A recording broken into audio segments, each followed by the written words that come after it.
ধন্যবাদ মাননীয় প্রধান উপদেষ্টার প্রেস সেক্রেটারি শফিক ভাই। আমার সাথে আছেন আমাদের ডাক এবং টেলিযোগাযোগ বিভাগের সম্মানিত সচিব, আছেন বিটিআরসির ভাইস চেয়ারম্যান এবং আইসিটি সচিব, এবং গণমাধ্যমে যারা আছেন তাদের সবাইকে শুভেচ্ছা সহ সালাম জানাই। টেলিকমিউনিকেশন নেটওয়ার্ক এবং লাইসেন্সিং পলিসি 2025 এই আইনটা আজকে উপদেষ্টা পরিষদে পাস হয়েছে। এই আইনের তিনটা বিষয় আমি উল্লেখ করব। পলিসি এটা নীতিমালা পাস হয়েছে। এই নীতিমালার তিনটা প্রধানতম বৈশিষ্ট্য আমি আপনাদের সামনে উপস্থাপন করব। প্রথমত হচ্ছে এই আইনের মাধ্যমে মধ্যস্বত্বভোগী যে লাইসেন্সিং ব্যবস্থা বর্তমানে ছিল সেটাকে রহিত করে নতুন একটি লাইসেন্সিং ব্যবস্থা প্রবর্তন করা হয়েছে, যেটা আধুনিক এবং যুগোপযোগী। একই সাথে এই আইনের মাধ্যমে বাংলাদেশের টেলিযোগাযোগ খাতে যারা ব্যবসা করেন তাদেরকে সার্ভিস কোয়ালিটি অফ সার্ভিস অর্থাৎ সেবা মানের নিশ্চয়তা এবং সেবার যে কাভারেজ তার নিশ্চয়তার ভিতরে আনা হয়েছে। আর তৃতীয়ত এই আইনের মাধ্যমে এই নীতিমালার মাধ্যমে প্রতিযোগিতামূলক টেলিযোগাযোগ ব্যবসা সম্প্রসারণ করে ভয়েস কল এবং ডেটা অর্থাৎ ইন্টারনেট এবং ডেটাকে সাধারণ মানুষের গ্রাহক হিসাবে ক্রয় ক্ষমতার ভিতরে নিয়ে আসার একটা দীর্ঘমেয়াদী পরিকল্পনা সূচিত হয়েছে। তো প্রথম বিষয়টা যদি আমি ব্যাখ্যা করি, বর্তমানে বাংলাদেশ টেলিকমিউনিকেশন রেগুলেটরি কমিশন বা বিটিআরসি নামে পরিচিত আমাদের যে রেগুলেটরি নিয়ন্ত্রণ সংস্থা আছে, এই সংস্থার 26 ধরনের লাইসেন্স আছে এবং এই 26 ধরনের লাইসেন্সের মাধ্যমে প্রায় 2999টি প্রতিষ্ঠানকে কিংবা ব্যক্তিকে লাইসেন্স দেওয়া হয়েছে। অর্থাৎ অতিমাত্রায় মধ্যস্বত্বভোগী তৈরি করার জন্য বিগত যে পলিসি ILDTS পলিসি আছে সেই পলিসিকে অপব্যবহার করে এখানে একটা বিশৃঙ্খলা তৈরি করা হয়েছে। এই বিশৃঙ্খলার মাত্রা এমন পর্যায়ে গিয়েছে যে বিটিআরসির পক্ষে এই লাইসেন্সগুলোকে শৃঙ্খলার মধ্যে আনা, তাদেরকে মনিটরিং করা এবং একই সাথে মানসম্পন্ন সেবাদান কাজটা সম্পূর্ণভাবে ব্যাহত হচ্ছিল। আমরা যেটা করেছি যে ক্ষেত্রে টেলিযোগাযোগ লাইসেন্সিং স্টক যে উল্লম্ব ব্যবস্থা হায়ারার্কিক্যাল লাইসেন্সিং যে পলিসি ছিল, সেই পলিসিটাকে মধ্যস্বত্বভোগী স্তরগুলোকে রিমুভ করে 3টা মাত্র স্তরে সীমাবদ্ধ করেছি। এর পাশাপাশি আমরা স্যাটেলাইট সংক্রান্ত যেই টেলিযোগাযোগ সেবা যেটা সম্প্রতি আমাদের দেশে লঞ্চ করেছে, সেটার জন্য আরেকটি লাইসেন্স নিয়েছি। মোট 3+1 অর্থাৎ 4টা লাইসেন্সিং স্তর রেখেছি। আর বাদবাকি সবগুলো লাইসেন্সিংকে আমরা ডিরেগুলেট করে আমরা এনলিস্টমেন্টের মধ্যে নিয়ে আসছি। অর্থাৎ এই যে নীতিমালাটা এটা ব্যবসা বান্ধব। সেটা কিভাবে? ধরুন আগের লাইসেন্সিং ব্যবস্থায় যারা আইটিসি কিংবা আইআইজি বা IGW পর্যায়ে কাজ করত, তারা এখন একটা ইন্টারন্যাশনাল লেভেলে কাজ করবে। অর্থাৎ সেখানে যারা আইটিসি করতো তারা এখন আইআইজি করতে পারবে, আইআইজি যারা করতো তারা আইটিসি করতে পারবে, যারা IGW করতো তারাও এই সবগুলো সেবা দিতে পারবে। অর্থাৎ আমরা এই ক্যাটাগরিটাকে বড় করে সেখানে প্রতিযোগিতার একটা পরিবেশ তৈরি করেছি। একইভাবে দ্বিতীয় স্তরে আমরা একটা ন্যাশনাল ইনফ্রাস্ট্রাকচার লেয়ার তৈরি করেছি।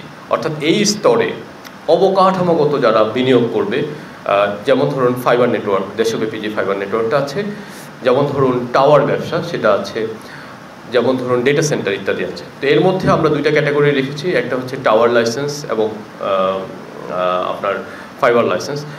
আগে যেটা ছিল, বর্তমান নীতিমালায় যারা এই মধ্যবর্তী স্তরে লাইসেন্স নেবেন তারা টাওয়ার কোম্পানিগুলো ফাইবার সম্প্রসারণ নেটওয়ার্ক করতে পারবে এবং ফাইবার নেটওয়ার্কগুলো টাওয়ার করতে পারবে। আর উভয়েই ডেটা সেন্টার এবং ক্লাউড বিজনেস করতে পারবে। ডেটা সেন্টার এবং ক্লাউড বিজনেসের জন্য আমাদের কোনো ধরনের লাইসেন্স লাগবে না। আমরা এটা ডিরেগুলেটেশনের মধ্যে রাখছি যাতে আমাদের ডিজিটাল ইকোনমির ভবিষ্যৎটা উন্মুক্ত হয়। তো তার মানে আমরা দেখতে পাচ্ছি আগামী দিনে ফাইবার অপটিক নেটওয়ার্ক এবং টাওয়ার বিজনেসে নতুন নতুন অপারেটর আসবে এবং এই খাতটাকে প্রতিযোগিতামূলক করবে। একইভাবে পুরনো পলিসিতে কিছু নতুন টেকনোলজিকে আনা যাচ্ছিল না। এই প্রযুক্তিগুলোকে আনব্লক করার চেষ্টা করা হয়েছে নতুন পলিসিতে। যেমন ধরুন MVNO, আপনারা যারা বিদেশে যান তারা দেখবেন যে কয়েক ডজন সেলুলার মোবাইল সেবাদাতা কোম্পানি থাকে, কিন্তু বাংলাদেশে মাত্র 4টি আছে। যেহেতু এমভিএনও আসেনি, সেজন্য সেলুলার সেবাদাতাদের মধ্যে প্রতিযোগিতা তৈরি হয়নি। আমরা এই প্রতিযোগিতার বিষয়টাকে অ্যাড্রেস করেছি এই নতুন পলিসির মাধ্যমে। একই সাথে private 5G, voice over wifi কিংবা ওয়াইফাই 6, ওয়াইফাই 7-এর মতো প্রযুক্তিগুলো এই লাইসেন্সের হাত ধরে আসতে পারবে। আমরা মনে করি যে নতুন 3টা স্তর, এই স্তরের মধ্যে আগের চেয়ে অনেক বেশি প্রতিযোগিতা হবে এবং এই প্রতিযোগিতার মাধ্যমে আমাদের গ্রাহকরা ভয়েস কল এবং ইন্টারনেট, মোবাইল ইন্টারনেট কিংবা ব্রডব্যান্ড ইন্টারনেটের প্রতিযোগিতার মাধ্যমে কম মূল্যে সেবা পাবেন। আমরা এই পলিসিতে দ্বিতীয় যে বিষয়টি অ্যাড্রেস করছি সেটাকে আমরা বলছি সেবা মান, অর্থাৎ কোয়ালিটি অফ সার্ভিস। আমরা কিছুদিন আগে একটা নতুন কোয়ালিটি অফ সার্ভিসের নীতিমালা প্রকাশ করেছি, গাইডলাইন প্রকাশ করেছি। সেখানে অনেকগুলো কি পারফরমেন্স ইন্ডেক্স বা কেপিআই দিয়েছি। এই কেপিআইগুলোকে আমরা কয়েকটা স্তরে ভাগ করেছি। একটা হচ্ছে অ্যাক্সেসিবিলিটি, অর্থাৎ গ্রাহক মোবাইল নেটওয়ার্কে কত সহজে প্রবেশাধিকার পাবেন। একটা হচ্ছে রিটেইনেবিলিটি, আর একটা হচ্ছে ইন্টিগ্রিটি। অর্থাৎ এই বিষয়গুলোর মাধ্যমে আমরা দেখতে পাচ্ছি যে একটা কল সেট আপ করতে যাতে বেশি সময় না লাগে, এবং তার কলটা সেট আপ হওয়ার পর সে যদি মুভ করে যে কোনো ট্রান্সপোর্টেশনে, বাসে, ট্রাকে বা যে কোনোভাবে, তাহলে তার কলটা ডিসকানেক্ট হয়ে যাবে না এবং একই সাথে তার যে কানেকশানের কোয়ালিটি ভালো থাকবে। তো সেজন্য আমরা বলেছি যে ব্রডব্যান্ড ইন্টারনেটের জন্য কোয়ালিটিটা হচ্ছে 15 Mbps এবং মোবাইল সেলুলার ইন্টারনেটের জন্য এটা 10 Mbps। আগে মেজার করা হতো না, অর্থাৎ পরীক্ষা করা হতো না, আমরা এখন পরীক্ষা করার ব্যবস্থা রেখেছি। এবং একই সাথে আমরা বলছি শহরে এবং গ্রামে, পাহাড়ে এবং সমতলে, উপকূলে কিংবা উত্তরে আমাদেরকে একটা কাছাকাছি কোয়ালিটির সেবা বিন্যাস করতে হবে। এবং এই নতুন পলিসিতে আমরা বলেছি যে বর্তমানে দেশের মাত্র 20% মোবাইল টাওয়ারে ফাইবারাইজেশন পৌঁছেছে। আমরা বলেছি আগামী 3 বছরের মধ্যে এটাকে 80% পৌঁছাতে হবে। এবং একই সাথে আমরা বলেছি সারা দেশে শুধুমাত্র শহরে ভালো ক্যাপাসিটি দিয়ে গ্রামকে বঞ্চিত রাখার যে বৈষম্য, সেই বৈষম্য থেকে সরে এসে আমরা বলেছি সারা দেশে একটা কভারেজ লেয়ার রাখতে হবে এবং একাধিক ক্যাপাসিটি লেয়ার থাকতে হবে। আজকে আমরা মানসম্পন্ন সেবা পাচ্ছি না, তার কারণ আমাদের মোবাইল টাওয়ারগুলোর মধ্যে যে ক্যাপাসিটি আছে সেই ক্যাপাসিটি দিয়ে আসলে অধিক সংখ্যক গ্রাহককে সেবা দান অসম্ভব। আমরা নতুন পলিসিতে এই বিষয়টা অ্যাড্রেস করেছি। আর তৃতীয় বিষয়টা যে প্রতিযোগিতার ক্ষেত্রে আমরা দুটো বিষয় আলোচনা করেছি। আপনারা দেখেছেন যে বাংলাদেশের যে টেলিযোগাযোগ খাতের যেই শুল্ক ব্যবস্থাটা, এই ব্যবস্থাটায় আমরা বেশ উল্লেখযোগ্য পরিমাণ শুল্ক আহরণ করি। এখন যেহেতু কর জিডিপি অনুপাত অত্যন্ত নিম্ন এবং গত বছরে সেটা 0.8% কমেছে, সেজন্য আমরা চেয়েছি যে সরকারকে রেভিনিউ আর্নিংয়ে একটা মেজর শক না দিয়ে আমরা কিভাবে গ্রাহক পর্যায়ে ভয়েস এবং ডেটা, ইন্টারনেট এবং ভয়েস কলের দাম কমাতে পারবো। তখন আমরা যেই পথে হেঁটেছি সেটা হচ্ছে আমরা মধ্যস্বত্বভোগিতা কমিয়ে দেব এবং আমরা প্রতিযোগিতা বাড়াবো। আজকের যে পলিসি, এই পলিসির মতে আপনি যদি খুলনা শহরের একটি মোবাইল অপারেটর থেকে অন্য মোবাইল অপারেটরে একটা কল পাঠান, সেটা ভয়েস কল হোক কিংবা ইন্টারনেট কল হোক, তাহলে আপনাকে সেখানে এমন কিছু মধ্যস্বত্বভোগী ঢুকিয়ে দেওয়া হয়েছে যারা হাজার হাজার কোটি টাকা দিয়ে যে মোবাইল নেটওয়ার্কগুলো করা হয় সেখানে মাত্র 10 বা 20 কোটি টাকা দিয়ে কিছু সার্ভার বসিয়ে তারা সেখানে কল প্রতি 5 পয়সা করে কাউন্ট করে। এই 4 বা 5 পয়সার মধ্যে তার খরচ যেখানে 1% কম, সেখানে সে মাত্র 50% রেভিনিউ সরকারকে দিয়ে প্রায় শত শত কোটি টাকা সরিয়ে নিচ্ছে। তো এই ধরনের মধ্যস্বত্বভোগিতা সরে গেলে আমরা মনে করি একদিকে সরকারের রাজস্ব আয় বাড়বে, অন্যদিকে এই বর্ধিত রাজস্ব আয় থেকে সরকার চাইলে ভয়েস এবং ডেটায় যে ডিউটি স্ট্রাকচার আছে সেটা কমাতে পারবে অথবা সাবসিডি দিতে পারবে। আপনারা জানেন যে আমরা ইতিমধ্যেই বাংলাদেশের যেই অঞ্চলগুলো রিমোট এলাকা, যা আমাদের হাওড় অঞ্চলগুলো, আমাদের উপকূলীয় অঞ্চলগুলো কিন্তু পার্বত্য অঞ্চলগুলো, সেগুলো সোশ্যাল অব্লিগেটরি ফান্ডের টাকায় আমরা সেখানে নেটওয়ার্ক সম্প্রসারণ করছি। আমি মনে করি নতুন যে পলিসি, এই পলিসিতে এই সোশ্যাল অব্লিগেটরি ফান্ড বা সামাজিক দায়বদ্ধতার যে তহবিল আছে, এই তহবিলের কার্যক্ষমতা আরও বাড়বে এবং একই সাথে আমরা আরও বেশি সাবসিডি দিয়ে কিংবা শুল্ক কমিয়ে আমরা কম খরচে ভয়েস এবং ডেটার মানসম্পন্ন যে অবকাঠামো সেটা নিশ্চিত করতে পারবো। আমরা নতুন পলিসিতে লাইসেন্স এই মালিকানার কথা বলেছি, বিদেশি মালিকানা কিছুটা কমিয়ে এনেছি। এখন আপনারা জানেন যে মোবাইল নেটওয়ার্কের ক্ষেত্রে শতভাগ মালিকানা সম্ভব, আমরা সেখানে এটাকে 85%তে সীমাবদ্ধ করেছি এবং আমরা বলেছি যে আগামী 3 বছরের গ্রেস পিরিয়ড দিয়েছি। আগামী 3 বছরের মধ্যে মোবাইল কোম্পানিগুলো যাদের অন্তত 15% শেয়ার বাজারে উন্মুক্ত করে, তবে তাদের উপর যদি চাপ না হয় সেজন্য আমরা বলেছি যে এই বিষয়টা আমাদের দেশের যে ইকোনমিক সক্ষমতা আছে, আমাদের শেয়ার বাজারে যে সক্ষমতা বা অন্যান্য ইকুইটি মার্কেটে যে শেয়ার সক্ষমতা আছে, সেই সক্ষমতার স্টাডির ভিত্তিতে নির্ধারণ হবে। আমরা এই পলিসিতে কারো লাইসেন্স কেড়ে নেব না, বরং প্রত্যেকটি লাইসেন্সেই তার যে মেয়াদ দেওয়া হয়েছে সেই মেয়াদ পর্যন্ত অপারেট করতে পারবে। আমরা বলেছি যে এই লাইসেন্সের 3টে স্তর থাকবে। প্রথম স্তরটা আমরা শেষ করেছি, আমরা আজ থেকে দ্বিতীয় স্তরে এসেছি। এই দ্বিতীয় স্তরে আমরা একটা মাইগ্রেশন ফেজের মধ্য দিয়ে যাব। এখানে নতুন লাইসেন্স যারা বিনিয়োগ করে আসতে চান তারা এখানে নতুন লাইসেন্স নেবেন, আর যারা পুরনো আছেন তারা চাইলে যে কোনো সময় বিটিআরসিতে আবেদন করে নতুন লাইসেন্সিংয়ের মাধ্যমে এই নতুন স্তরে রূপান্তর হতে পারবেন। এবং তৃতীয় স্টেজে আমরা বলছি যে 2027 সালের মাঝামাঝিতে আমরা ফাইনাল স্টেজটা শুরু করতে চাই। এর মধ্যে আমরা বিদ্যমান যারা লাইসেন্স প্রাপ্ত আছেন তাদেরকে মাইগ্রেট করে নতুন লাইসেন্সিং পলিসিতে নিয়ে যেতে চাই। সর্বশেষ আমরা এই সার্বিক পলিসির মাধ্যমে আপনারা জানেন অতীতে টেলিযোগাযোগ খাতে বেশ কিছু মনোপলি তৈরি হয়েছিল। একটা গ্রুপ সবগুলো লেয়ারের সব লাইসেন্সে অপারেট করছিল। নতুন লাইসেন্সের পলিসির মাধ্যমে এই দৌরাত্ম্য, এই যে মনোপলি এবং এই যে মাফিয়া তন্ত্র, এটা সমাধান হবে বলে আমি আশা প্রকাশ করি। কারণ হচ্ছে আমরা 3টা স্তরের মধ্যে একটা সীমাবদ্ধতা টেনেছি যে এক স্তর অন্য স্তরে অপারেট করতে পারবে না এবং সর্বোচ্চ একটি মাত্র স্তরে অপারেট করতে হবে। আর যদি অন্য স্তরে অপারেট করতে হয় তাহলে ওই কোম্পানিকে সম্পূর্ণভাবে নতুন এফডিআই নিয়ে এসে বিনিয়োগ করতে পারবে। আপনাদের সবাইকে আমাকে শোনার জন্য ধন্যবাদ। আপনাদের কোনো প্রশ্ন থাকলে নিশ্চয়ই আমরা সেটার উত্তর দেব।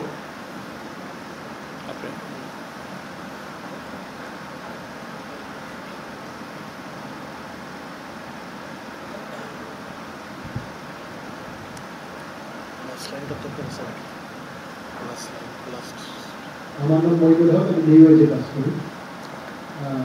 আপনারা যে পলিসি আর পাস করেছেন সেই পলিসি নিয়ে কিছুদিন আগে একটি বড় রাজনৈতিক দল তারা কিছু আপত্তি করেছে। যে আপত্তি কয়েকটা বিষয় আমি আপনাদের দৃষ্টি আকর্ষণ করতে চাই, সেগুলো কীভাবে আপনারা অ্যাড্রেস করছেন। ডিরেগুলেশন ফ্রেমওয়ার্কের কথা আপনি বলেছেন।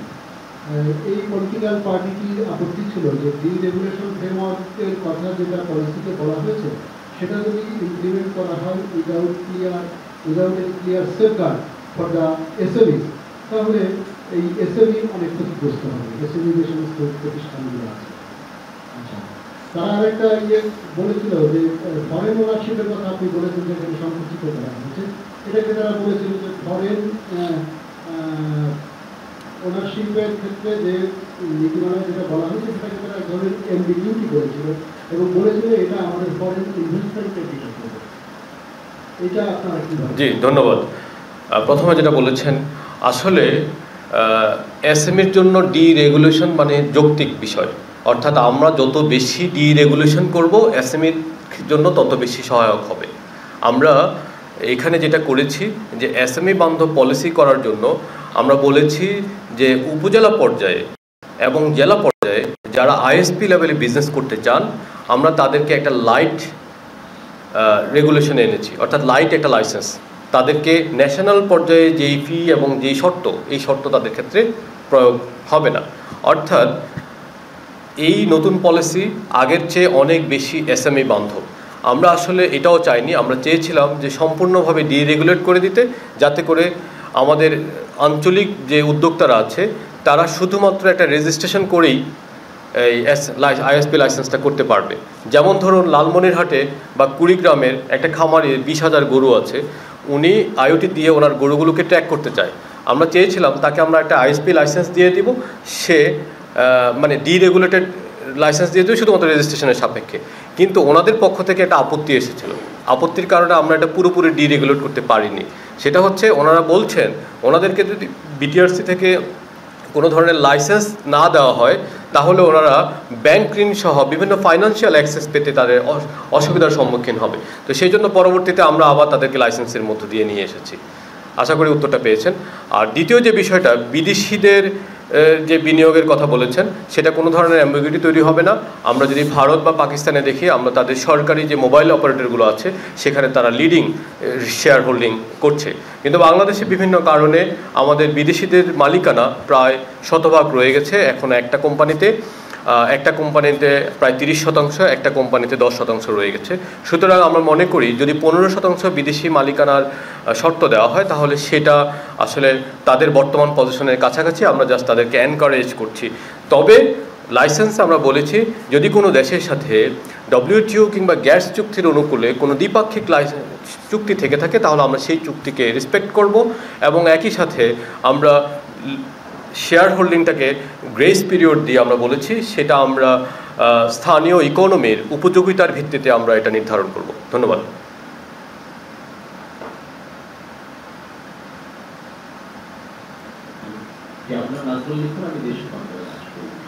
আমি যেটা জানতে চাচ্ছিলাম যে আন্তর্জাতিক SMS সেবা নিয়ে IDW এবং মোবাইল অপারেটরদের মধ্যে দীর্ঘদিন একটা দ্বন্দ্ব চলে আসছে, সেইটা সমাধানের জন্য আসলে সরকারের কি উদ্যোগ, আর স্টারলিংকের টিপ পেতে অনেকে নানান রকম ভোগান্তির কথা বলছেন, বিশেষ করে সময় বেশি লাগছে, নানান রকম সমস্যা হচ্ছে, সেটা সমাধানের উদ্যোগ কি, আর এখন পর্যন্ত স্টারলিংকের গ্রাহক কত, আর এটার দাম কমানোর ব্যাপারে কোনো উদ্যোগ আছে? ধন্যবাদ। নতুন লাইসেন্স পলিসিতে A2P আন্তর্জাতিক SMS গেটওয়ের বিষয়টি অ্যাড্রেস করা হয়েছে। যারা সম্ভাব্য বিনিয়োগকারী তারা চাইলে আন্তর্জাতিক আমাদের যে লাইসেন্স লেয়ারটা আছে ICSP, সেখানে ইন্টারন্যাশনাল সার্ভিস প্রোভাইডার, ওই ইন্টারন্যাশনাল কানেক্টিভিটি সার্ভিস প্রোভাইডার যে লেয়ারটা আছে সেখানে তারা লাইসেন্স নিয়ে তারা এই ব্যবসাটা করতে পারবেন। আর দ্বিতীয় বিষয়টা বলেছেন যে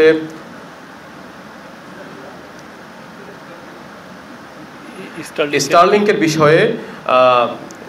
বিষয়ে HS কোড সংক্রান্ত একটা জটিলতা ছিল, সেটা আমরা সমাধান করেছি। আমি আশা করি আপনি যে বিষয়টা বলেছেন সেটা অলরেডি সমাধান হয়ে গেছে।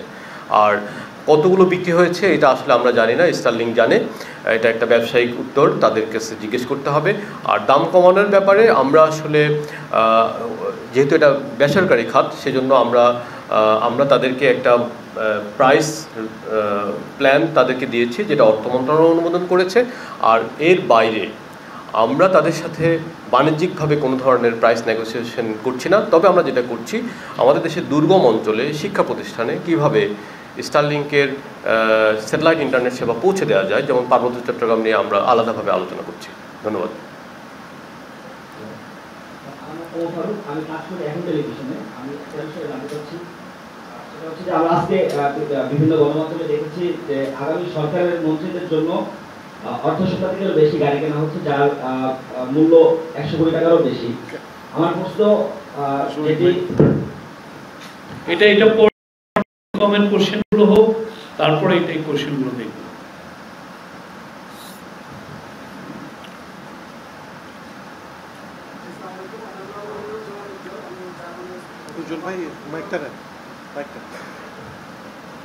আসসালামু আলাইকুম, আমার নাম মনিরুজ্জামান উজ্জ্বল, আমি জাগরণ নিউজ করছি। আমার প্রশ্নটা স্টারলিংক নিয়ে। গতবার যখন আপনি স্টারলিংক নিয়ে কথা বলছিলেন তখন বলেছিলেন যে মূলত ব্যবসায়িক বাণিজ্য প্রতিষ্ঠান, এনজিও, ফ্রিল্যান্সার, উদ্যোক্তাদের জন্য এটা উপযুক্ত হবে। আসলে আমার প্রশ্ন হচ্ছে যে এই পর্যন্ত আপনি যে আশাটা করেছিলেন তৃণমূল পর্যায় পর্যন্ত সেটা পৌঁছে যাবে বা তারা ব্যবসায়ী উদ্যোক্তারা নতুন করে একটা সম্ভাবনাময় জায়গা দেখতে পাবে, কতটুকু সুযোগ সৃষ্টি হয়েছে? আপনি বলছেন যে স্টারলিংকের নিজস্ব ব্যাপার আপনারা কত হয়েছে সেটা জানছেন না। আসলে এটা কি এইরকম ভাবেই থাকবে না? কখনো আমরা জানতে পারবো যে আসলে প্রকৃত পরিস্থিতি? আপনারা গণমাধ্যম কর্মীরা নিশ্চয়ই জানতে পারবেন যে প্রকৃত পরিস্থিতি কী। তবে আমরা একটা লোকেশন ডিস্ট্রিবিউশন পাই জেলাভিত্তিক, ঠিক আছে? সেখানে দেখা যাচ্ছে যে বাংলাদেশের সব জেলা থেকেই স্টারলিংকের জন্য আবেদন আসছে। সুতরাং এটা পুরো দেশেই এটা সমভাবে আবেদন করছে। ডেফিনেটলি মেট্রোপলিটন এলাকায় কিছুটা বেশি। আমরা পার্বত্য চট্টগ্রাম সহ সিলেট, রাজশাহী, খুলনা সব বিভাগেই আমরা দেখেছি যে মানুষ এটা কিনছে। আর উদ্যোক্তা বিষয়ক যে বিষয়টা সেটা অবশ্যই সত্য কথা বলেছেন যে স্টারলিংক একই সাথে আমাদের যে বৃহৎ ব্যবসায়ী, ক্ষুদ্র ব্যবসায়ী এবং একই সাথে SME যারা আছে, যারা কোলোকেশন ফ্যাসিলিটি নিয়ে 8-10 বন্ধুবান্ধব বা ছোটো ছোটো উদ্যোক্তা এক জায়গায় কাজ করে, তারা এই ধরনের একটা ডিশ নিয়ে তারা নিজেদের মধ্যে ইন্টারনেটটা শেয়ার করতে পারে। এবং এই ধরনের ঘটনা অলরেডি আমরা গণমাধ্যমেও দেখেছি যে এই ধরনের যে উদ্যোক্তা বান্ধব যে এই ডিপ্লয়মেন্ট এটা হয়েছে। আসসালামু আলাইকুম, আমি রাজু আহমেদ, বার্তা 24 কাজ করি। আপনারা উদ্যোক্তা এবং বিনিয়োগকারীদের বিষয়ে বেশ কনসার্ন। বাংলাদেশে কয়েক কোটি মোবাইল ব্যবহারকারীর যে দাবি ছিল মিনিট এবং ডাটার যে মেয়াদ বিলম্বিত যে দাবি, সেই বিষয়ে আসলে সরকার কি ভাবছে? একই সঙ্গে টেলিটকের উন্নয়নে সরকারকে আদৌ কোনো কাজ করছে কিনা? Thank you. জি, থ্যাংক ইউ। আসলে প্রাইস প্ল্যানটা টেলিকম পলিসির অন্তর্ভুক্ত না। Price plan BTRC regularly revisit করে। আমরা যতটা জানি বিটিআরসি এই মুহূর্তে নতুন প্রাইস প্ল্যান নিয়ে কাজ করছে এবং সেটা দ্রুতই চলে আসবে। আর টেলিটকের বিষয়ে নিশ্চয়ই আমাদের সুনির্দিষ্ট প্ল্যান আছে, আমরা টেলিটকের নেটওয়ার্ক সম্প্রসারণে যাচ্ছি। ধন্যবাদ। আসসালামু আলাইকুম, আমার নাম মোস্তফা মল্লিক, আমি চ্যানেলে আছি। আসলে এটা এমন একটা সূক্ষ্ম বিষয় যে অনেক বিশেষজ্ঞদেরই বুঝতে আসলে সমস্যা হয়, সেক্ষেত্রে সাধারণ মানুষদের তো আরও প্রবলেম। তো ধন্যবাদ, এরকম একটা নীতিমালা এসছে। আমার প্রশ্নটা খুবই সহজ, সেটা হচ্ছে যে বারবার আমরা মনোপুরির কথা বলছি, সাধারণ মানুষজন আসলে এই মনোপুরিটা বোঝে না। আগের নীতিমালায় কিভাবে মনোপুরিটা করতে এবং এখন এটা থেকে আমরা কিভাবে রক্ষা পাবো, এটা যদি একটু সিনোপসিস মানে খুব সংক্ষিপ্ত আকারে বলতে। জি, ধন্যবাদ, খুব সুন্দর প্রশ্ন করেছেন। এখানে আগে একটা ভয়েস কল করার জন্য অন্তত 6টা থেকে 7টা, কোথাও 7টা স্তর ভেদ করে যেতে হতো। তো এখন আমরা বলছি যে নতুন কাঠামোতে আমার 3টা স্তর আছে, তো সুতরাং সেখান থেকে 2টা স্তর চলে যাবে। ওই 2টা স্তর যেই রেভিনিউটা কালেক্ট করতো, যেই টোলটা কালেক্ট করতো, সেই টোলটা এখন থাকবে না। সুতরাং আমরা মনে করছি এই টোলটা হয় আমরা সরকারকে দিতে পারবো, অথবা সরকার চাইলে এটা ডিসকাউন্ট হিসাবে দিতে পারবে গ্রাহকদেরকে। সেভাবে আমরা গ্রাহক সেবার মানে দামটা কমিয়ে আনতে পারবো। আরেকটা হচ্ছে, যেহেতু আগে 6টা স্তর থাকতো বা 7টা স্তর থাকতো ভয়েস এবং ডেটা উভয় কলে, তাহলে ওখানকার যে ব্যবসায়ীরা এখন অনেক বড় একটা পরিসরে ব্যবসা করতে পারবে। যেমন ফাইবার টাওয়ার করতে পারবে, টাওয়ার কোম্পানি ফাইবার করতে পারবে। এখানে ব্যবসায়ীদের টোটাল অপারেটরের সংখ্যা বেড়ে যাবে 2টা ক্ষেত্রেই। তাহলে সেখানে একটা প্রতিযোগিতা তৈরি হবে, প্রতিযোগিতার কারণে আমাদের দামটা কমে আসবে। আর রেগুলেশন একটু কঠিন ছিল বিটিআরসির জন্য, কারণ আপনি যদি 7টা লেয়ারে করেন এনলিস্টমেন্ট এবং অন্যান্য লাইট লাইসেন্স সহ, যদি 26টা লেয়ারে, তখন আপনার সক্ষমতা, যন্ত্রপাতি, ল্যাব সব কিছুর উপর একটা চাপ পড়ে। তো সেই চাপটা থেকে বিটিআরসি সরে আসতে পারবে আর কি। এখন আমরা এই পলিসিতে আমরা বলছি যে বিটিআরসির জন্য আমরা নতুন ধরনের কারিগরি সক্ষমতা কিভাবে তৈরি করা যায়, মানে নেটওয়ার্ক মনিটরিং ফ্যাসিলিটি কিভাবে তৈরি করা যায়, বা বেঞ্চমার্কের জন্য দরকারি যন্ত্রপাতি কিভাবে করা যায়, সেগুলো আমরা কিনবো। তো তাহলে যেটা হবে, এই পলিসি প্লাস আমাদের যে সেবা মান সংক্রান্ত যে আমরা নীতিমালাটা করেছি, সেটা যোগসাজশে আমি মনে করি যে নতুন নীতিমালার মাধ্যমে গ্রাহকটা কম দামে ভালো মানের সেবা পাবে। ধন্যবাদ।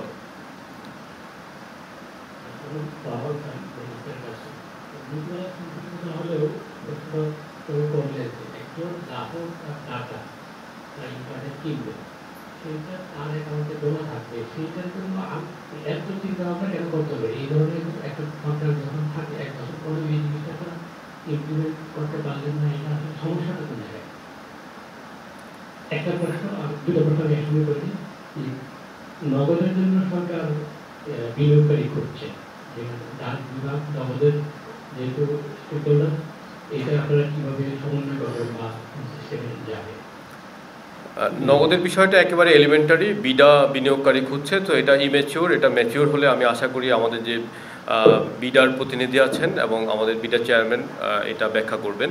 তো সুতরাং সেই বিষয়ে আমাদের আলাপ না করাই ভালো।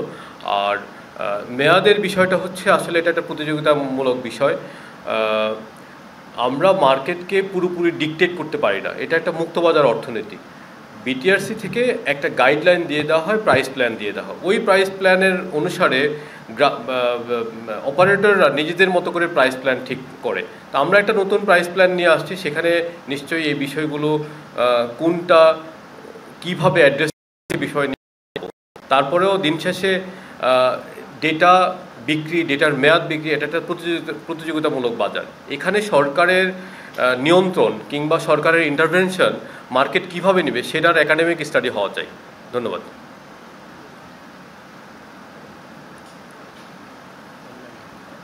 আর প্রশ্ন না থাকলে আমি একটু এই বিষয়ে মন্তব্য করতে চাই। আজকে ক্যাবিনেটে যখন এই পলিসিটা উত্থাপন হয়, তখন আপনি জানেন যে বেশ কয়েক মাস, 1 মাস আগে, 1-2 মাস আগে ডক্টর ওয়াহিদুদ্দিন মাহমুদের নেতৃত্বে এই টেলিকমিউনিকেশন নেটওয়ার্ক অ্যান্ড লাইসেন্সিং পলিসিটা ওনারা আবার একটু রিভিউ করেন এবং এটা নিয়ে আরও অনেক মিটিং হয়। তো উনি একটা বক্তব্য রেখেছিলেন, ওনার বক্তব্যর সারাংশটুকু আমি বলি। উনি বলেছিলেন যে এই পলিসির ফলে আমাদের যারা সাধারণ ইউজার আমাদের বাংলাদেশে ধরেন এখন সবাই ইন্টারনেট এবং মোবাইল ফোন ইউজ করেন, আমি বলবো যে 16-17-18 কোটি লোকই ইউজ করেন। উনি বলেছেন এর ফলে ইন্টারনেট এবং মোবাইল ফোন সুলভ মূল্যে, মানে এই দুই সেবা সবাই সুলভ মূল্যে পাবেন, এটা একটা নিশ্চিত হবে। আর উনি বলেছেন যে এর ফলে যেটা হয় যে আগে যে লাইসেন্সিংয়ে যে 26 রকমের লাইসেন্সিং টাইপের কারণে যেটা হয়েছিল ওইটা আসলে একটা রেঞ্জ সিকিং এবং একটা মধ্যস্বত্ব ভোগীর একটা ক্লাস তৈরি করেছিল, যারা আসলে এই পুরো একটা মাফিয়া তন্ত্রের মতো করে তারা এই জায়গা থেকে শোষণ করতো বা এই পুরো মানে, এবং এটার কস্টটা যে পড়তো আমার আপনার উপরে, যেই কস্টটা আমি আপনি বেয়ার করতাম এবং এই টাকাটা যেত আপনি জানেন শেখ হাসিনার ক্রনিদের কাছে।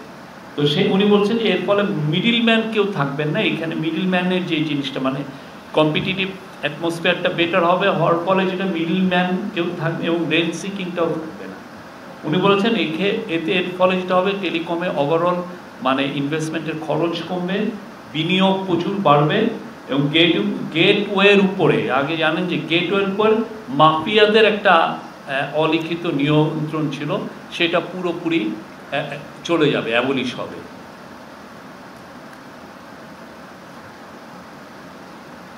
আর উনি বলেছেন যে এর ফলে যে ফাইবার নেটওয়ার্ক যেটা, এটা খুবই ক্রুশিয়াল, একটা ভালো আপনি মোবাইল ফোনের সার্ভিস পাওয়ার জন্য ডেটা বা ভয়েস উনি যেটা বললেন, এটার জন্য উপজেলা পর্যন্ত বাংলাদেশের ফাইবার নেটওয়ার্কটা বিস্তৃত হবে এবং খুবই সবাই ভালো রিলায়েবল সার্ভিস পাবেন। এই ছিল ওনার। আর উনি বলেছেন যে এটা নিয়ে উনি বড় বড় যারা বাংলাদেশের কোম্পানিগুলো আছেন সবার সাথে কনসাল্ট করেছেন, সবাই এটাকে অ্যাপ্রিসিয়েট করেছেন এবং ওনারা এক বাক্যে বলেছেন এটা খুবই ফরওয়ার্ড লুকিং টেলিকম পলিসি হয়েছে। Thank you. আমি একটা বিষয় শেয়ার করতে চাই, সেটা হচ্ছে যে এই পলিসিটা উপদেষ্টা পরিষদে 2 মাস আগে উঠেছিল। তো তারপরে উপদেষ্টা পরিষদের মাননীয় সদস্যবৃন্দ অনেক প্রশ্ন করেছেন, সেই প্রশ্নের সাপেক্ষে মাননীয় প্রধান উপদেষ্টা একটা কমিটি করে দিয়েছেন। সেই কমিটি আবার সবার কথা শুনেছে। বিভিন্ন অপারেটররা যারা এনটিটিএন পর্যায়ে আছেন, আইআইজি কিংবা আইসিএক্স থেকে শুরু করে মোবাইল অপারেটর যারা আছেন, তারা ওয়াহিদুদ্দিন মাহমুদ স্যারকে ফর্মালি চিঠি দিয়েছেন। জিএসএমএ থেকে ফর্মালি স্যারের কাছে চিঠি দিয়েছে। আমরা স্যার তাদের সাথে বসেছেন, কমিটির মিটিংও হয়েছে। সেই সাপেক্ষে সেখানে যে রেজলিউশনগুলো আছে সেই রেজলিউশনগুলো আমরা উপস্থাপন করেছি। আমরা একটা ফাইন্যান্সিয়াল অ্যানালাইসিস ও প্রতিবেদন দাখিল করেছি ক্যাবিনেটে এবং একই সাথে আমরা এই সব কনসালটেশনের পরে আমরা আগের যে পলিসি যেটা আমরা উঠিয়েছিলাম, যেটা ড্রাফট উঠিয়েছিলাম, সেটার উপরে আমরা 10 ধরনের পরিবর্তন এনেছি। এই পরিবর্তনগুলো আমরা উপদেষ্টা পরিষদে উঠিয়েছি। তো সেখানে প্রধানতম বিষয়টা হচ্ছে বিদেশি মালিকানার শেয়ারিংয়ের ক্ষেত্রে বাজার ব্যবস্থাপনার উপর একটা স্টাডির বিষয় আসছে, যেখানে সেখানে গ্রেস পিরিয়ড ছিল 2 বছরের, সেটাকে 3 বছর করা হয়েছে। ফাইবারাইজেশনের টার্গেটটাকে 2 বছর থেকে 3 বছরে নেওয়া হয়েছে 80%। এবং এই যে কন্টিনিউয়াস লেয়ারের যে বিষয়টা আছে, কাভারেজ লেয়ার এবং ক্যাপাসিটি লেয়ার, সেটাও 2 বছর থেকে 3 বছরে করা হয়েছে। এবং একই সাথে এখানে এসএমইদের জন্য একটা নতুন সেকশন করা হয়েছে যাতে আইনটা এসএমই বান্ধব হয়। এখানে যাদের লাইসেন্সগুলো ডিসকন্টিনিউ হবে তার জন্য একটা ধারা যোগ হয়েছে, যেখানে বলা হয়েছে যে তারা চাইলে নতুন বিনিয়োগের মাধ্যমে নতুন লাইসেন্স স্তরে লাইসেন্স কিনে তারা ব্যবসা করতে পারবেন। ধন্যবাদ। টেলিকম নিয়ে কোশ্চেন? আচ্ছা, বিগত বেশ কয়েক বছর ধরে আমাদের দেশে ফ্রিল্যান্সিং শিক্ষার জন্য বিভিন্ন প্রতিষ্ঠান গড়ে উঠেছে, কিন্তু আমরা দেখেছি যে ওই সকল শিক্ষা প্রতিষ্ঠানগুলোতে মানসম্মত শিক্ষা দেওয়া হচ্ছে না। ওটা অঙ্কের একটা টিউশন ফি নেওয়ার পরেও যে সকল স্টুডেন্টরা বের হচ্ছে তারা আসলে ফাইবার মার্কেট প্লেস কিংবা freelancer.com এগুলোতে গিয়ে অ্যাকাউন্ট করতে পারছে, কিন্তু আসলে তারা ইফেক্টিভলি কাজ করতে পারতেছে না। তো এইগুলোর উপরে নজরদারি করার জন্য এই সরকারের কোনো সেল কাজ করছে কিনা? কারণ এই ঢাকা শহরের মোড়ে মোড়ে এ ধরনের প্রতিষ্ঠান গড়ে উঠেছে, কিন্তু তারা স্টুডেন্টদের কাছ থেকে টাকা পয়সা নিচ্ছে, কিন্তু আসলে স্টুডেন্টরা করে কাজ করতে পারছে না, তারা বাইরে থেকে আর্ন করতে পারছে না। আরো একটা বিষয় যে ইন্টারন্যাশনাল পেমেন্ট গেটওয়ে, যেটা পেপালের মতো, যেটা সহজেই ট্রান্সফার করা যায় সারা পৃথিবীব্যাপী, এই পেমেন্ট গেটওয়েগুলো আসলে বাংলাদেশে আসবে কিনা ভবিষ্যতে? আচ্ছা, জি ধন্যবাদ। যদিও টেলিকম পলিসির সাথে যুক্ত না, কিন্তু দুটো গুরুত্বপূর্ণ বিষয় উপস্থাপন করেছেন। একটা হলো ফ্রিল্যান্সার থেকে আইসিটি থেকে আমরা একটা কমিটি করেছি।